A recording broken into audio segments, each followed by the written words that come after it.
नमस्कार, मैं डॉक्टर सुनीता सिंह। आज मैं आप सबके लिए वुडवर्ड फिशर्स रूल पर एक प्रेजेंटेशन लेके आई हूँ। जैसा कि हम सभी जानते हैं कि यूवी स्पेक्ट्रोस्कोपी में वुडवर्ड फिशर रूल बहुत एक इम्पॉर्टेंट रूल है और इसी से हम बहुत सारे अनसैचुरेटेड सिस्टम्स के लैम्डा मैक्स की वैल्यू को जानते हैं। इसके कुछ फिक्स्ड रूल हैं, कुछ फिक्स्ड वैल्यूज हैं जिसके आधार पर हम अपनी कैलकुलेशन को करते हैं। जैसा कि हम जानते हैं कि जो यूवी स्पेक्ट्रोस्कोपी है वो मैक्सिमम केस में अनसैचुरेटेड सिस्टम के लिए की जाती है। आप जब वुडवर्ड फिशर रूल की बात करते हैं तो आपको एक स्केलेटन हमेशा दिमाग में रखना है। वो है हमारा 1,3-ब्यूटाडाइन। उसी के इर्द गिर्द हमारे रिंग सिस्टम मिलेंगे, आपको विदाउट रिंग के सिस्टम मिलेंगे। और कुछ वैल्यूज आपको ये कह सकते हैं कि आपको याद रखनी पड़ेगी ताकि आप लैम्डा मैक्स वैल्यू निकाल सकें। तो चलिए आज हम देखते हैं वुडवर्ड फिशर रूल। और होपफुली हम पहले थोड़ी सी थ्योरी समझेंगे, तो कुछ क्वेश्चंस भी करेंगे ताकि आपका इस पे कॉन्सेप्ट क्लियर हो।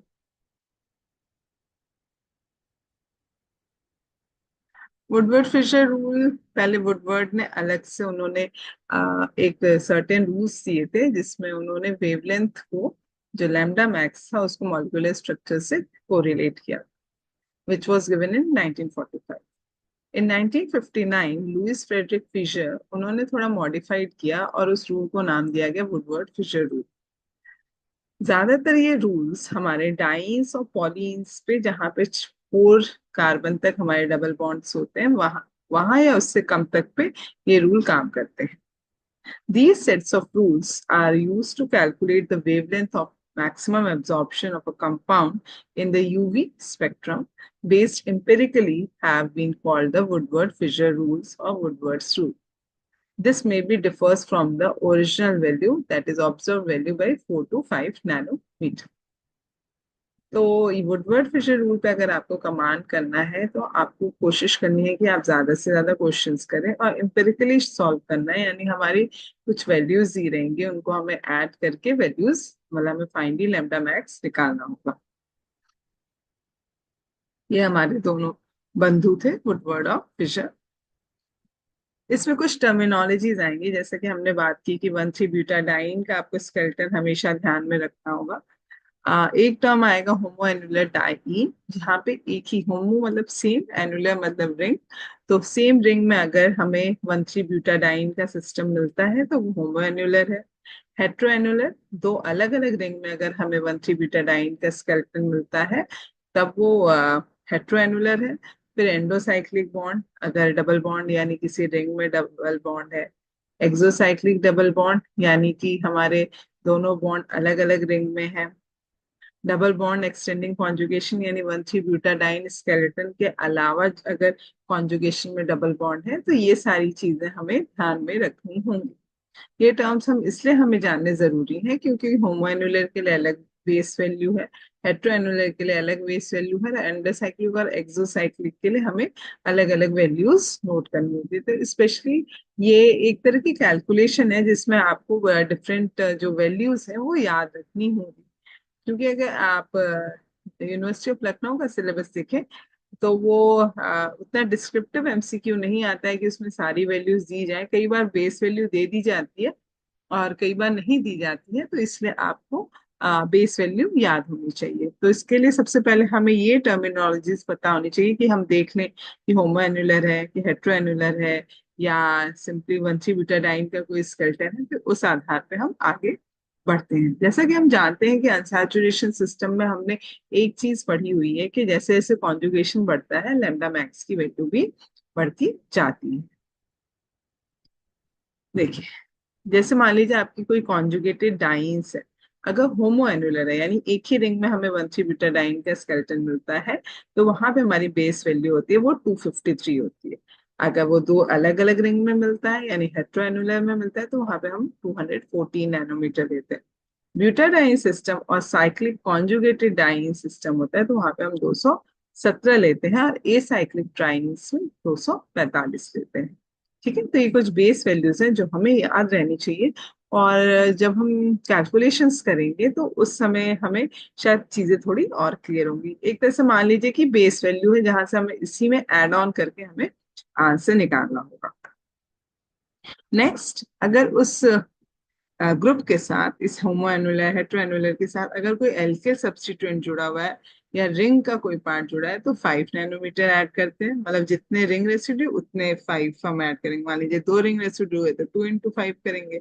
एक्सोसाइक्लिक बॉन्ड है कहीं तो 5, डबल बॉन्ड एक्सटेंडिंग कॉन्जुगेशन है तो 30, और ऑक्सोक्रोम्स अगर इस तरह के प्रेजेंट है, जैसे कि आपका ClBr है तो 5, OR है तो 6, SR है तो 30 और NR2 है तो 60। ये कुछ वैल्यूज हैं जो आपको जैसे जैसे आप कैलकुलेशन करेंगे तो आपको याद होती जाएंगी। पहला एग्जांपल हम लेते हैं। देखिए, हमें सबसे पहले एक चीज समझनी होगी। ये देखिए, ये हमारा जो है, ये देखिए कंट्रीब्यूटाडाइन सिस्टम है। ये हमारा दो अलग अलग रिंग में, तो यानी कि ये हमारा हेट्रो हेट्रो हो गए, हेट्रोएनुलर है। हमने हेट्रोएनुलर में पढ़ा था, वो हमारा क्या था, वो हमारा, आपने अगर आप देखें,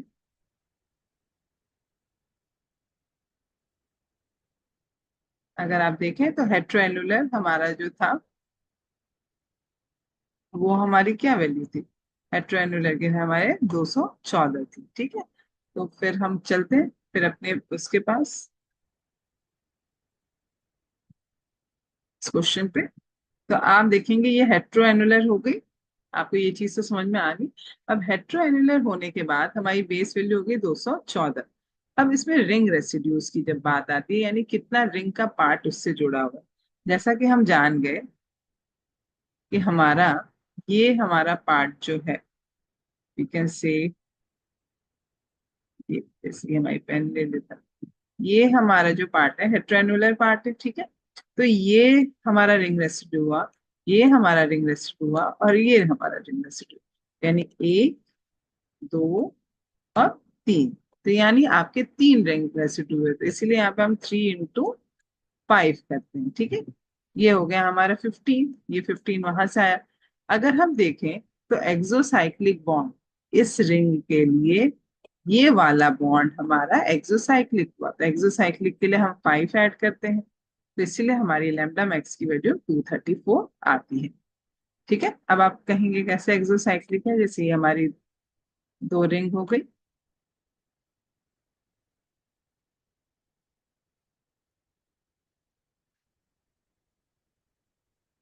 ये हमारे, ये हमारा स्केलेटन था मंत्रिब्यूटाडाइन का। तो इस रिंग के लिए, दिस रिंग के लिए हमारा ये वाला बॉन्ड एक्सोसाइक्लिक है, ये वाला नहीं है, क्योंकि ये रिंग से एक सिंगल बॉन्ड करके जुड़ा हुआ है। ये बॉन्ड हमारा उसके लिए एक्सोसाइक्लिक है, इसलिए हम यहाँ पे 5 ऐड करें। 3 रिंग रेसिड्यूज है और ये उसकी बेस बेस वैल्यू। तो समझ में आया होगा आप लोग को, तो इसीलिए हमारी इसमें आती है लैम्डा मैक्स की वैल्यू 234। नेक्स्ट हम देखते हैं, नेक्स्ट क्वेश्चन। अब देखिए यहाँ पे, अभी हमने पिछला क्वेश्चन होमो हेट्रोएनुलर देखा था, अब इसमें देखिए एक ही रिंग में आपकी वो स्केलेटन है, तो ये होमो एन्युलर सिस्टम हो गया। हमें पता है कि होमो एन्युलर सिस्टम में हमारा जो, क्या कहते हैं, जो हमारा बेस वैल्यू होती है वो होती है 253, वो हम 253 लिखे। अगर रिंग रेसिड्यू की बात करें तो यहाँ 1, 2 एंड 3, 1, 2 एंड 3, जितने रिंग से, जितने रिंग के पार्ट से वो जुड़ा हुआ है, तो 3 रिंग रेसिड्यूज वो हो गया। अब अगर मैं आपसे पूछूं कि क्या इसमें एक्सोसाइक्लिक बॉन्ड है, तो हाँ, आंसर होगा ये कि इस रिंग के लिए हमारा ये वाला बॉन्ड जो है वो हमारा एक्सोसाइक्लिक है। ठीक है, तो इसीलिए हम जोड़ेंगे तो हमारा आंसर आएगा 273।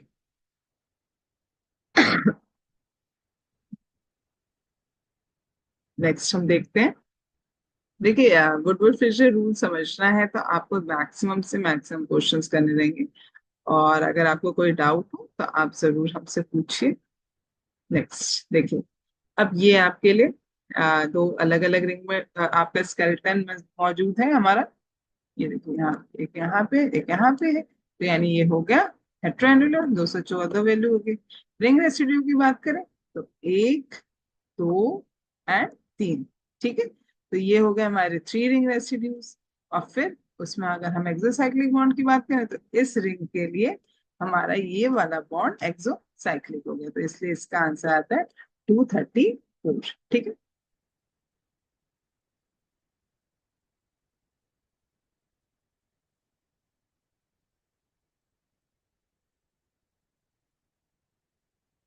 देखिए अब जैसे ये है आपके लिए, ये हमारा, इसमें अगर हम देखें हमारा रिंग रेसिड्यू, अगर हम सबसे पहले बेसिक स्केलेटन को देखते हैं, ये हमारा बेसिक स्केलेटन है।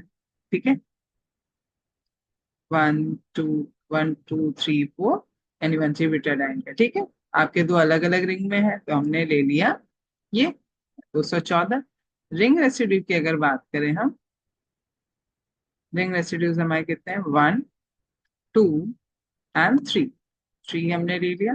देखिए हमारे इसी 1 कार्बन से हमारा एक एल्कोक्सी ग्रुप जुड़ा हुआ है जिसके लिए हम 6 नैनोमीटर ले लेते हैं, वो हमने ले लिया। वो उस टेबल से आपको याद करना पड़ेगा। और इस रिंग के लिए देखिए, पिंक से इन्होंने यहाँ पे रिंग रेसिड्यू को दिखाया और ग्रीन से इन्होंने यहाँ पे एक्सोसाइक्लिक बॉन्ड को दिखाया है। ये चीज आप सारे उसमें देख रहे होंगे जितने हमने क्वेश्चन अभी तक किए हैं, कि पिंक आपका रिंग रेसिड्यू एंड ग्रीन आपका एक्सोसाइक्लिक बॉन्ड है, ताकि आप लोग को किसी तरह की दिक्कत ना हो।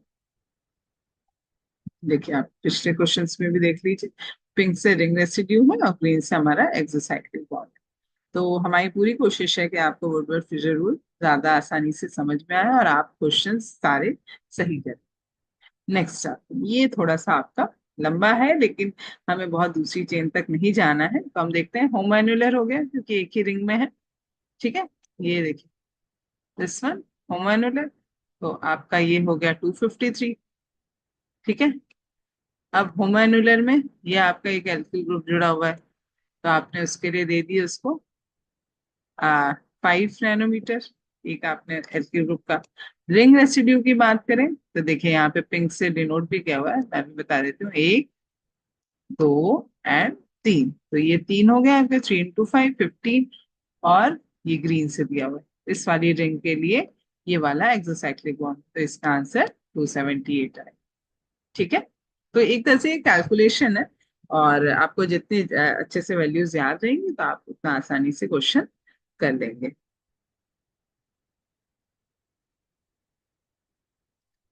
अब ये तो हमारे होमो एनुलर हेट्रो एनुलर के लिए था, और आप जितने ज्यादा क्वेश्चंस करेंगे आप उसको उतना ही आसानी से कर पाएंगे और समझ पाएंगे। अब हम देखते हैं next, Woodward Fisher rule for alpha beta unsaturated carbonyl compounds.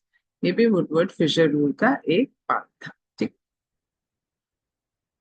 इसमें भी कुछ कैलकुलेशंस हैं। अगर alpha beta unsaturated acyclic ketone या 6 मेंबर्ड रिंग कीटोन है तो हमारी बेस वैल्यू 215 नैनोमीटर होती है। Alpha beta unsaturated 5 membered ring ketone है तो 202। अल्फा बीटा अनसैचुरेटेड एल्डिहाइड पे 207।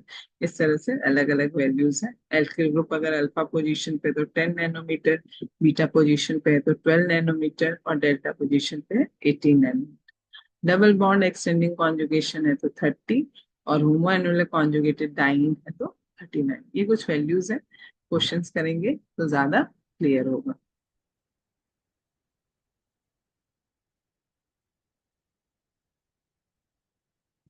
ये वेरियस ग्रुप्स अगर जुड़े हो तो कैसे, क्वेश्चन देखते हैं तो शायद चीजें हमें और क्लियर हो।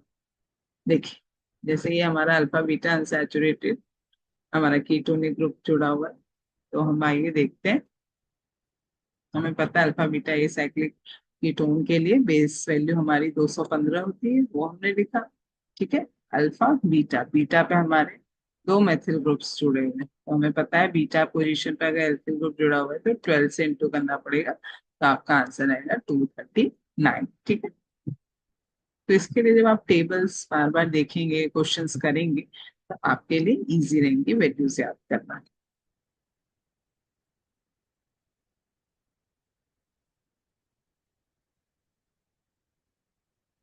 नेक्स्ट क्वेश्चन देखिए, ये alpha beta unsaturated 6 member ring ketone है जिसके लिए हमारी बेस वैल्यू 214 नैनोमीटर होती है। अब देखिए बीटा रिंग रेसिड्यू अगर है जिसको हमने दिखाया है, देखिए ये हमारा अल्फा बीटा अनसैचुरेटेड कीटोन की बात करें तो 0 अल्फा बीटा, तो हमारा ब्लू से जो दिखा रहा है, सॉरी ये इसमें हमारा डेल्टा रिंग पे भी जाके एक रेसिड्यू है, और हमारा बीटा पे भी है, और वन डबल बॉन्ड कॉन्जुगेशन भी है आपका, तो 30। और इस रिंग के लिए ये एक्सोसाइक्लिक बॉन्ड भी है। तो जो ये ब्लू और ग्रीन से हमारा शो कर रहा है, इसको हम देखते हैं। ये हो गया आपका 0, alpha, beta, gamma and delta. ठीक है, तो डेल्टा रिंग पे भी एक रेसिड्यू है, बीटा रिंग पे भी एक हमारा रेसिड्यू है, तो इसीलिए यहाँ पे हम ये वैल्यू रख रहे हैं। कॉन्जुगेशन है ही एक्सटेंडिंग कॉन्जुगेशन, अल्फा बीटा। मान लीजिए आपका अगर ये आपका जो सिस्टम है उसका सिंगल बॉन्ड और फिर डबल बॉन्ड, तो इसलिए यहाँ 30। और इस रिंग के लिए ये आपका एक्सोसाइक्लिक बॉन्ड है, जिसको हमने रेड से दिखाया है। ठीक है, डबल बॉन्ड कॉन्जुगेशन को भी रेड से दिखाया है और एक्सोसाइक्लिक बॉन्ड को भी इन्होंने रेड से दिखाने की कोशिश की है, तो इसलिए आपका आंसर 279 आएगा। ठीक है, नेक्स्ट हम देखते हैं। ये सब प्रैक्टिस का खेल है, अगर आप जितना क्वेश्चंस करेंगे उतना आपको समझ में आएगा।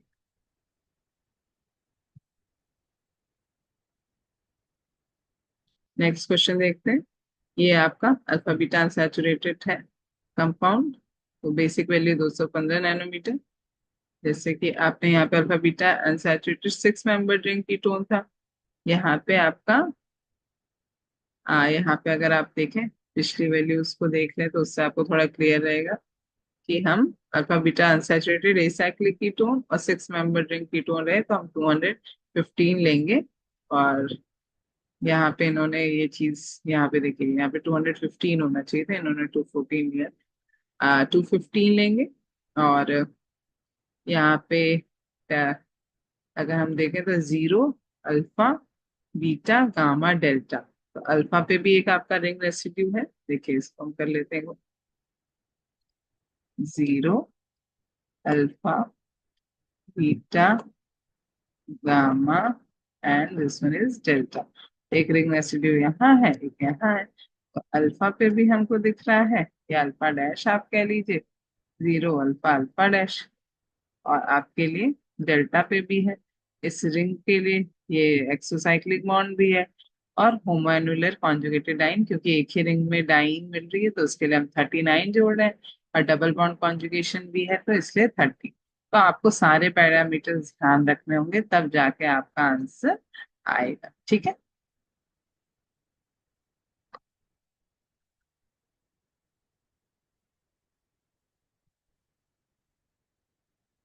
नेक्स्ट ये देखिए। अब आपका ये साइक्लिक इनोन है, इसमें 215 हमारी बेस वैल्यू हो गई, और one double bond extending conjugation है, 30 जोड़ दिया।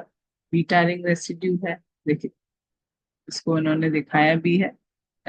0, अल्फा, बीटा। बीटा पे हमारे आ, बीटा ये हमारा ये वाला, रुकिए एक सेकंड। 0, अल्फा, बीटा, बीटा पे एक ring residue, gamma and then delta. Delta पे एक रिंग रेसिड्यू, तो हो गए। तो हमारा बीटा पे अलग वैल्यूज पे, और एक्सोसाइक्लिक बॉन्ड है इस रिंग के लिए, ये वो ग्रीन वाला, तो इसलिए उसने कलर से दिखाया हुआ है सब अलग अलग से, और हमारी वैल्यू इतनी आएगी। ठीक है, नेक्स्ट हम देखते हैं। ये देखिए यहाँ पे देखिए, ये आपका अगर आप वैल्यू देखना चाहें 5 मेंबर रिंग के लिए, हम देख लेते हैं पिछले टेबल से, ताकि आप लोग को क्लियर रहे कि यहाँ पे हम बेस वैल्यू क्या लेंगे। देखिए यहाँ पे alpha beta unsaturated 5 member ring ketone के लिए 202 नैनोमीटर है, इसीलिए आप यहाँ पे देखेंगे।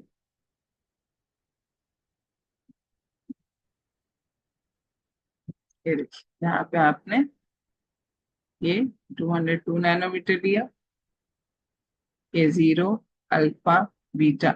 बीटा पे आपके दो ग्रेन से रेसिड्यू बने हैं, 2 × 12 24, और इस रिंग के लिए ये एक्सोसाइक्लिक बॉन्ड है इस रिंग के लिए, तो उसके लिए हमने 5 लिया, हमारा आंसर 231 नैनोमीटर आएगा।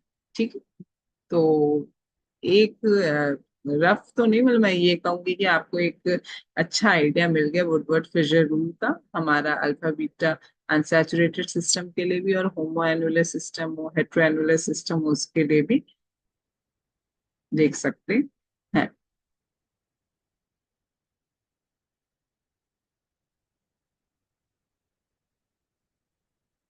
अगर हम इस पूरे समरी की बात करें इसकी, तो ये है कि in case for which both of dying systems are present, then one with the longer wavelength is designated as a parent system. क्योंकि सारा के लैम्डा मैक्स का ये, whenever there is an increase in conjugation which leads to increase in wavelength and require less amount of energy, और up to 4 conjugations Woodward Fieser rule लगता है, और उसके ऊपर फिजर कुहन रूल लगता है, जो कि आपके फिलहाल कोर्स में नहीं है, तो इसलिए हमने उस चीज को भी टच नहीं किया है। तो ये हमारे पॉइंट्स हैं रिमेम्बर करने के लिए।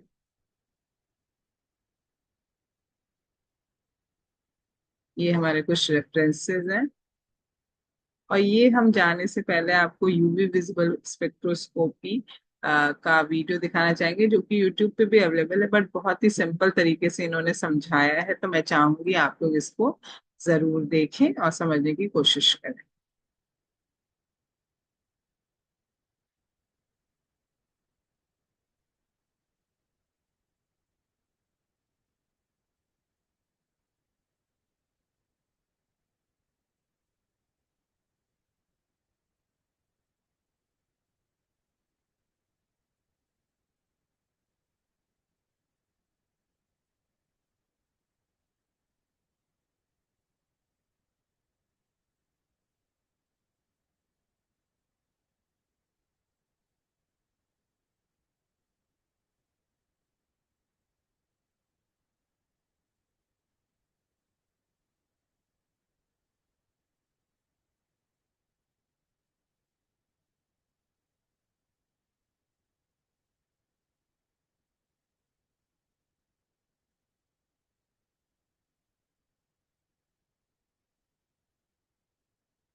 आप लोग इस वीडियो को देखिए, इससे आपको ज्यादा अच्छे से समझ में आएगा कि यूवी स्पेक्ट्रोस्कोपी कैसे काम करती है।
होपफुली आप लोग को ये चीज समझ में आई होगी, इन्होंने कितने अच्छे से बताया कि ट्रांसमिटेंस को जब एब्जॉर्बेंस में बदलते हैं तो हमें लीनियर में इक्वेशन मिलती है, जहां एब्जॉर्बेंस और कंसंट्रेशन के बीच में डायरेक्ट रिलेशन मिलता है। तो हमने लैम्बर्ट्स पियर लॉ भी देख लिया एक तरह के रिविजन के रूप में, और वुडवर्ड फिशर रूल भी समझा। तो होपफुली आपको ये वीडियो समझ में आया होगा। बेस वैल्यूज पे जरूर ध्यान दीजिए, कौन सी वैल्यू लग रही है, क्योंकि जहां आपने बेस वैल्यू गलत दी आपकी पूरी न्यूमेरिकल गलत हो जाएगी। तो इसलिए दोबारा आप को अगर कोई भी कंफ्यूजन हो, आप चैट बॉक्स में क्वेश्चंस डाल सकते हैं, या जिस भी तरह की आपको दिक्कत हो। और ज्यादा से ज्यादा प्रैक्टिस करें, नेट पे आपको तमाम क्वेश्चंस मिल जाएंगे इससे रिलेटेड। और बेस्ट ऑफ लक, आप जब भी इस टॉपिक को करें तो आप ज्यादा से ज्यादा स्कोर करें, यही मेरी तरफ से आप सबके लिए विशेष है। So thank you so much, मिलते हैं फिर किसी इंटरेस्टिंग से टॉपिक पे। Once again thank you so much.